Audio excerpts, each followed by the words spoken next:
À Vie supérieure, je suis Jean-Marie Naki. Je suis avec vous dans le cadre de ce deuxième numéro de notre plateforme d'échange. Nous avions donc au cours du premier numéro considéré les faits en ce qui concerne la théorie du Big Bang, mais également la théorie de la création. Et nous disons que lorsque nous analysons des faits, nous parvenons à la conclusion que l'univers n'est pas le fruit d'un Big Bang, n'est pas le fruit d'un accident qui serait parvenu, mais il s'agit bien du gouvernement d'un être intelligent et rationnel qui aurait mis en place tout ce système. Qui est donc Dieu? Dieu, c'est cet être supérieur, c'est cet être qui est au-dessus de la création, mais en même temps présent dans sa création, qui le conduit et qui le dirige et qui est l'auteur de notre vie. Il nous a donné une vie et il est celui-là qui donne également un but à notre vie.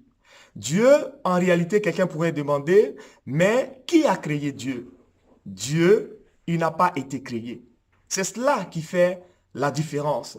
Il est l'être qui existe par lui-même. Il a la capacité de produire la vie en lui-même. Lorsque nous revenons à la théorie du Big Bang, on nous dit qu'il y avait des éléments au départ qui ont réagi. On peut donc poser la question de savoir à ceux qui croient à la théorie du Big Bang, qui a créé ces éléments qui au départ ont réagi, puisque le néant ne peut rien produire. Et donc, il faut accepter, il faut l'admettre, que Dieu n'a pas été créé.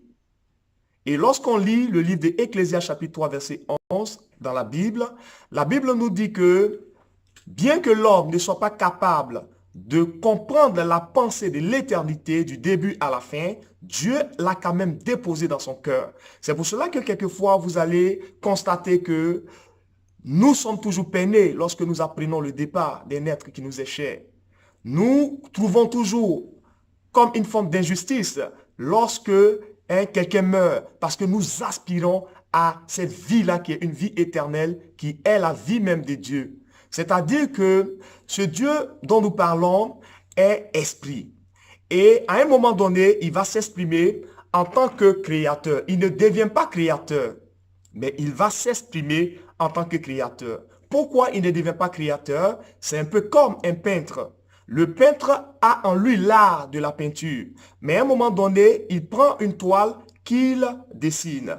Et lorsque le peintre dessine la toile, ceux qui ne connaissaient pas, ceux qui ne savaient pas que ce peintre a des talents artistiques vont le découvrir en tant que peintre. Mais il n'est pas devenu peintre. Il s'est exprimé en tant que peintre parce que l'art de la peinture était déjà en lui. Donc Dieu va s'exprimer en tant que créateur. Et il va créer d'abord des corps angéliques. Il va créer une armée innombrable d'anges. Et par la suite, il va passer à une deuxième étape en créant les hommes. Mais en ce qui concerne les hommes, il fait une déclaration qui est remarquable, qui est que dans la Bible, il nous dit, créons l'homme à notre image et selon notre ressemblance. Donc, lorsque nous lisons la Sainte Bible, dans le livre de la Genèse, chapitre 1, verset 26, la Bible nous dit clairement que Dieu, ce Dieu-là, dit, créons l'homme à notre image et selon notre ressemblance. Donc, nous sommes créés selon l'image et la ressemblance de Dieu. Vous savez, un enfant a posé cette question à sa mère et lui a demandé, mais maman, qu'est-ce que je fais sur cette terre? Que dois-je faire de ma vie? Et où est-ce que je vais après la mort? C'est une question qui est très intéressante. Et la plupart des hommes sur la terre, qui ont vécu sur la terre bien sûr, et ceux-là même qui y sont en ce moment, très souvent, ces questions-là leur viennent à l'idée. Toutes les fois qu'on apprend le départ ou la mort de quelqu'un qu'on connaissait, d'un parent, d'un ami, on se pose cette question qui est inévitable. Où est-ce que nous allons après la mort? Mais quel est le but de la vie si après nous devons mourir? Et face à ces questions qui sont cruciales, plusieurs personnes ne vont pas les traiter à fond. C'est une grave erreur. C'est pour cela que si vous me recevez ce soir, si vous m'écoutez, moi je vous encourage à pouvoir réfléchir en profondeur à cette question concernant le but de la vie, de notre existence, mais aussi chercher à savoir quelle serait votre réponse en ce qui concerne la vie après la mort. Et un homme politique britannique pouvait dire, je parle bien sûr de Winston Churchill, qui disait que les hommes rencontrent occasionnellement la vérité, ou encore les hommes trébuchent occasionnellement sur la vérité. Mais la plupart d'entre eux se relèvent et s'en vont comme si rien ne s'était passé. C'est cela. Beaucoup de personnes ont à l'idée ces questions essentielles, ces questions existentielles, mais peu sont ceux qui les traiteront à fond. Or, nous savons que aujourd'hui, beaucoup de personnes jouent à la loto. Ils jouent au jeu du hasard, dans le but de pouvoir avoir la chance de gagner. Quand on sait que une chance sur 40 millions pour certains jeux, ils aient la chance de gagner. C'est-à-dire qu'ils ont une chance sur 40 millions de gagner. Mais quand même, ils essaient. En ce qui concerne la vie dans laquelle nous sommes, il est certain, c'est-à-dire les chances pour que nous mourons sont de 100%. La sagesse recommande donc que nous puissions réfléchir à ces questions essentielles en vue de pouvoir trouver les bonnes réponses. Et par rapport à cela, un enfant a demandé une fois à sa mère, « Mais maman, qu'est-ce que je fais sur la terre? D'où est-ce que je viens? Où est-ce que je vais après la mort ?» Ce sont des très bonnes questions. Et face à ces questions-là, beaucoup n'iront pas loin. Plusieurs ne les considéreront pas et ils continueront à vaquer à leurs occupations jusqu'à ce que la mort les atteigne. Oui, c'est une vérité qu'on ne veut pas entendre, mais la réalité est qu'un jour, votre cœur cessera de battre. Un jour, votre vie sur la terre s'arrêtera. Ce sera la fin de votre vie sur la terre, mais ce ne sera pas la fin de votre existence. Pourquoi? Parce que vous êtes un esprit. C'est pour cela qu'il est important que vous considériez ce point dont nous parlons ce soir, en vue de pouvoir recentrer votre vie, en vue de pouvoir aller aux choses les plus importantes et de maximiser votre passage sur cette terre parce que vous êtes de passage. Nous sommes tous des voyageurs sur cette terre. Et pour cela, je disais donc, face à ces questions que la mère a posées et l'enfant a posées à sa mère, pour la plupart d'entre nous, chacun de nous a sa réponse. La première option que nous avons est de pouvoir inventer un but ou encore inventer un sens à notre vie. Cela peut être à travers une activité, cela peut être à travers une passion, une carrière professionnelle que nous voulons atteindre. Cela peut être des objectifs personnels que nous voulons réaliser. Toutes ces choses font partie de cette première option, c'est-à-dire se donner un sens à la vie.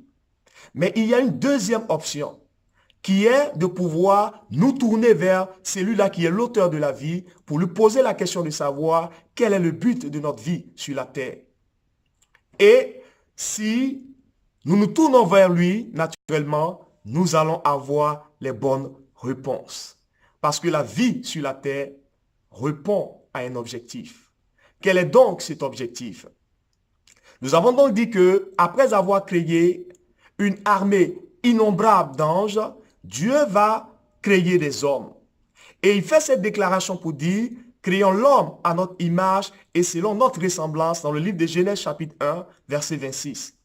Parce que nous sommes faits à l'image et selon la ressemblance de Dieu. Dieu a voulu que nous soyons membres de sa famille. Il a voulu que nous ayons part à la vie qu'il vit. Et cette vie est une vie de qualité, bien sûr, mais c'est une vie qui n'a pas de fin. C'est très intéressant de savoir, d'avoir part à une vie qui est non seulement une vie de qualité supérieure, mais en plus une vie qui n'aura pas de fin. Moi, je n'aimerais pas manquer cette vie. Et je veux t'encourager à m'écouter attentivement parce que il y a une voie qui conduit justement à expérimenter cette vie de qualité supérieure, à pouvoir la manifester.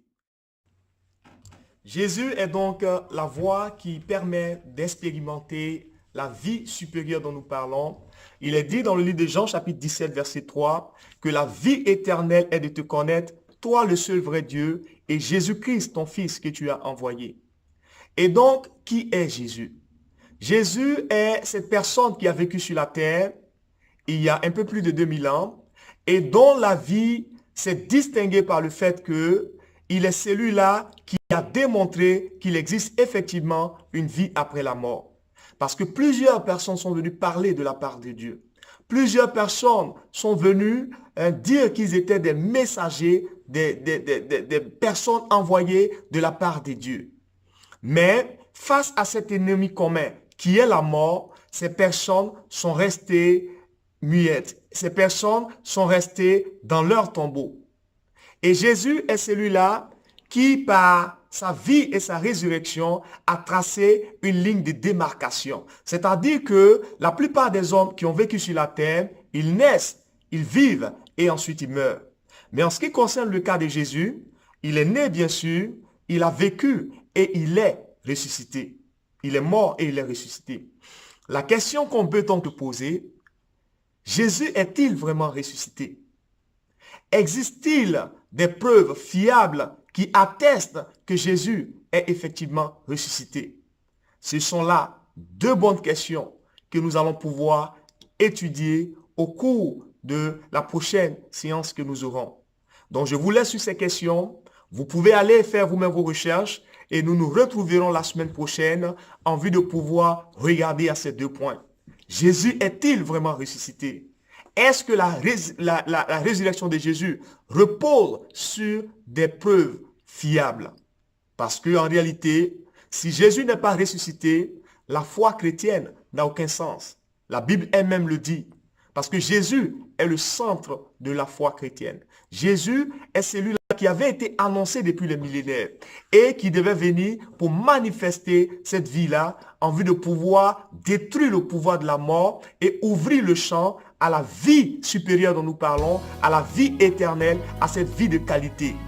Et donc, nous devons regarder à ces deux questions essentielles la semaine prochaine. Jésus est-il ressuscité?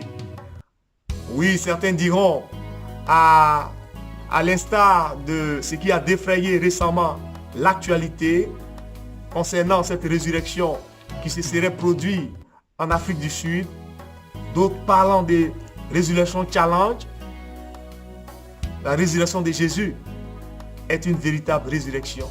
Et nous regarderons à ces points.